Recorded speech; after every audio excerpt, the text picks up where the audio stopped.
Selamat pagi anak-anak kami semua. Semoga kita semuanya sehat-sehat ya, supaya kita dapat mengawali pembelajaran kita pada pagi hari ini. Marilah kita berdoa terlebih dahulu atas nama Bapa, Putra, dan Roh Kudus. Amin.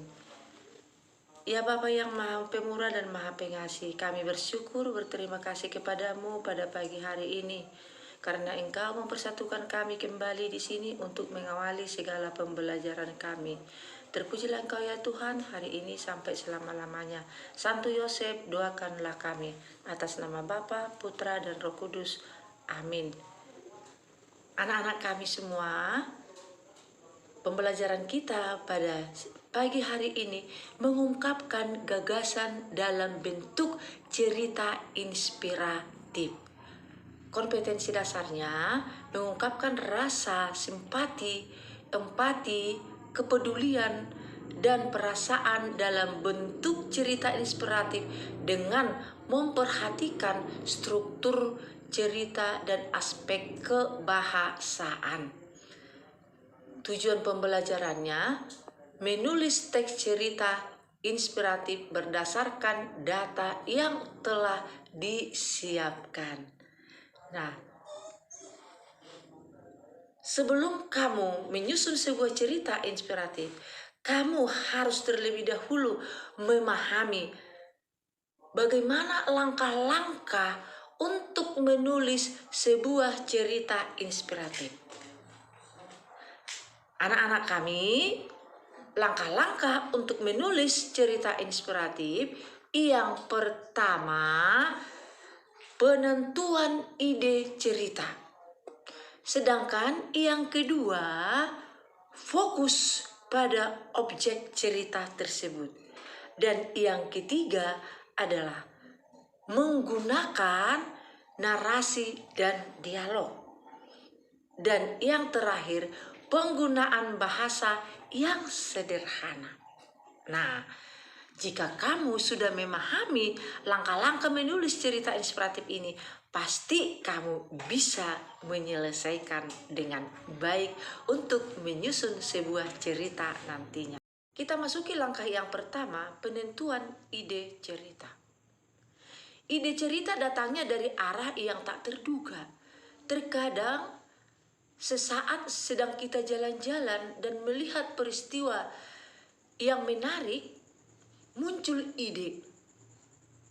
Kadang saat melamun memerhatikan sebuah tempat, dan bisa juga sesaat mendengar kisah perjuangan hidup seseorang sehingga mencapai titik keberhasilan. Kisah-kisah tersebut bisa dirangkai menjadi ide yang menghasilkan cerita inspiratif yang menarik. Selain diperoleh dari hasil pengamatan, ide cerita yang menarik bisa muncul dari buku atau tulisan yang menceritakan perjuangan hidup seseorang menggapai keberhasilan dan mampu memberi manfaat untuk lingkungan sekitar.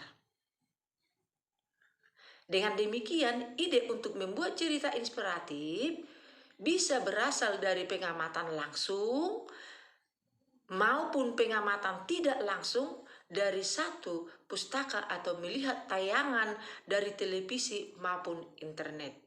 Berdasarkan hasil pengamatan tersebut dapat dijadikan ide cerita. Langkah yang kedua, fokus pada objek cerita. Kisah inspiratif yang menarik adalah cerita yang fokus menceritakan kisah hidup yang dialami satu tokoh saja. Misalnya, menceritakan kisah hidup tokoh inspiratif tentang perjalanan hidupnya sehingga menggapai sukses mulai dari awal, kerumitan-kerumitan yang dihadapi, kiat keberhasilannya, motivasinya, dan hikmah yang terkandung di dalamnya yang bisa menggugah hati pembaca hanyut dalam kisah yang disajikan. Dan yang ketiga, menggunakan narasi dan dialog.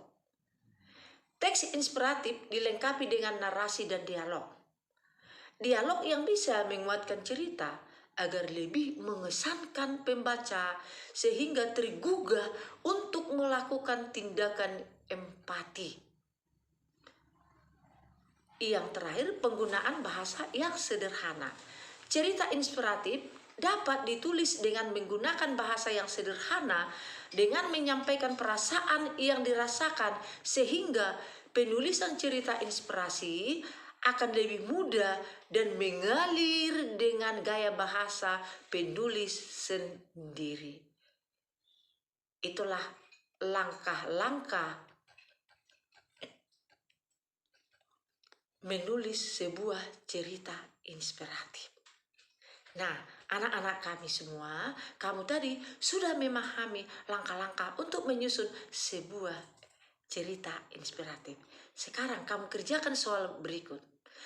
Setelah kamu membaca langkah-langkah penulisan cerita inspiratif, tulislah cerita pengalaman yang memberikan hikmah ataupun pelajaran hidup ke dalam bentuk teks cerita inspiratif dengan memperhatikan kelengkapan dan struktur kaidah-kaidah kebahasaan yang menjadi ciri utama dari teks tersebut. Nah, anak-anak kami, selamat mengerjakan. Semoga sukses dan berhasil. Dengan demikian pembelajaran kita telah selesai. Kita tutup dengan doa atas nama Bapa, Putra, dan Roh Kudus. Amin. Segala rasa syukur kami ya Tuhan, kami sampaikan kepadamu karena kami dapat merasakan berkat anugerah yang Kau berikan kepada kami. Karena kami dapat menerima pembelajaran kami dengan baik hari ini. Santo Yosef, doakanlah kami. Atas nama Bapa, Putra, dan Roh Kudus. Amin. Selamat mengerjakan. Terima kasih.